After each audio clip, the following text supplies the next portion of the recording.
You step into a boardroom, 20 minutes off a red eye, and the slides are there, but your brain isn't. Words float by, and choices feel blunt. That fog isn't just tiredness. It's circulation failing to deliver decision-grade oxygen and glucose when you need them most. Welcome to Nomad Life Success, Episode 57. I'm Aria Reyes. Today, we're breaking down the exact steps to get decision-grade cognition back after long-haul travel. Fast, measurable, and portable. That scenario is painfully common. People arrive legally squared away, but operationally flattened. It looks like logistics, feels like jet lag, and then you find out the brain never really got the flow it needed. Exactly. The hidden mechanics. Mild hemoconcentration, low tidal volumes during in-flight sleep, and endothelial constriction from dry cabin air and circadian mismatch. Those combine to lower cerebral perfusion and throttle sustained attention, sometimes by a third to a half. Quick question. How do you measure that in practical travel terms? I mean, executives need simple numbers, not lab reports. Good point. Use 4 travel-friendly metrics: SpO2, HRV delta versus your baseline, urine-specific gravity for hydration, and a fingertip hematocrit proxy to estimate plasma concentration. Those 4 move in predictable ways as you run recovery strategies. Which thresholds should trigger concern? Give me the practical cutoffs. If ground-level SpO2 sits under 95% shortly after landing, flag it. HRV should trend back toward your baseline within an hour of active recovery. Urine-specific gravity above 1.020 signals under replacement, and a raised hematocrit proxy points to hemoconcentration. Those numbers tell you whether to sprint the reboot or slow down and rehydrate more deliberately. That triage is useful, but safety first. What about people on BP meds or with renal issues? Always consult your clinician if you're on antihypertensives, nitrates, or have kidney disease. Our protocol uses conservative dosing, and the downloadable checklist includes medical cautions. Don't improvise if you have contraindications. Start 2 to 3 hours before departure with a small nitrate-rich meal. Think a modest beetroot shot or a low-dose nitrate sachet, timed before a balanced protein plus carb bite. Add a measured sodium electrolyte bolus, about 300 to 500 milligrams of sodium, within a full isotonic mix, to protect intravascular volume without causing overload. Put on medical-grade compression socks before you board, and capture a 1-minute HRV baseline on your wearable. Put the socks on before boarding. Don't wait. People try to jury-rig them mid-flight and they miss the important early window when pooling starts. While you're airborne, keep activity structured.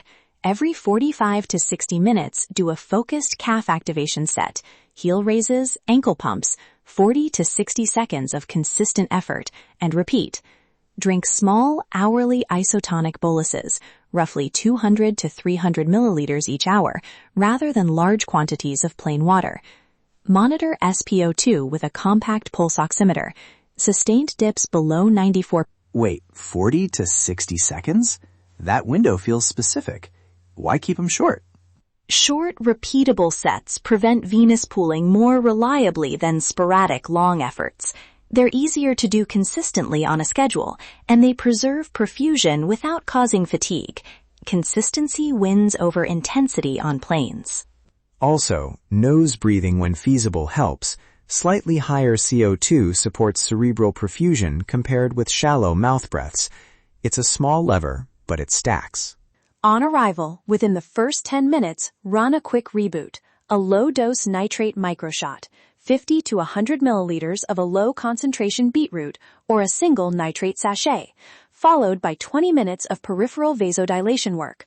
Alternate standing calf raises. Aim for a 10-minute brisk walk if luggage allows. Then a 5 to 10-minute guided mobility, focusing hips and thoracic rotation. Recheck HRV and SpO2. Look for a positive HRV delta and SpO2 in the mid to high 90s. And don't skip the brisk walk if you can. It accelerates vasodilation and helps flush pooled blood from lower extremities. Right, exactly. If your hematocrit proxy still looks high, proceed with slow, measured electrolyte-containing fluids, rather than liters of plain water. Dumping plain water risks natriuresis and leaves plasma viscosity suboptimal. I want to push on nitrates. Some listeners will worry about longer-term effects or interactions. Are you advocating regular use? Not regular heavy dosing. Keep nitrates episodic and tied to travel windows. Conservative microdoses, timed around the flight, are the point. Document use in your travel notes and run it by your clinician if you have chronic conditions or take interacting meds. Good. Keep a record. For anyone who travels a lot, those logs become part of your medical file and let clinicians spot patterns you can't see on a single trip. Quick checklist to remember.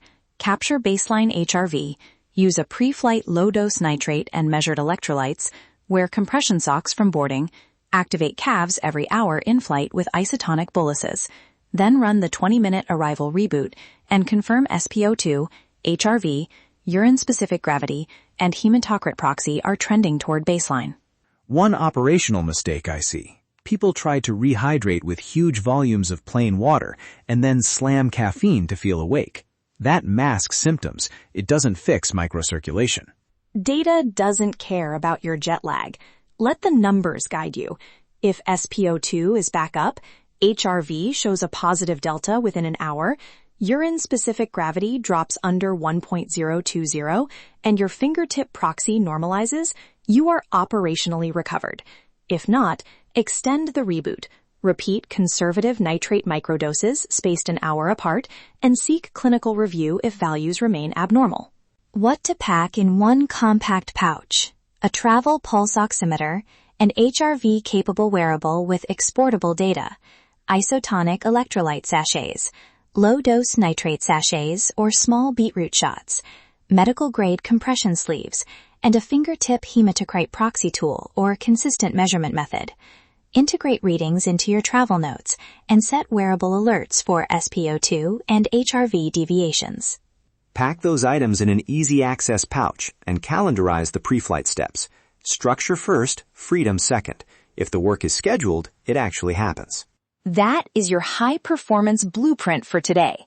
Download the Flight Flow Checklist for exact dosing, timing, and medical caution notes. Outfit your Perion with the Hemodynamic Travel Kit at shop.nomadlifesuccess.com and run the protocol on your next long haul. Remember, treat your biology like your business infrastructure. Data doesn't care about your jet lag. Fix the physical bottlenecks first. Structure first, freedom second. See you on the trail, packed, measured, and compliant. Minimize the friction and stay optimized. We'll be back tomorrow with another 9-minute protocol you can actually execute. Until then, build a portable foundation at shop.nomadlifesuccess.com.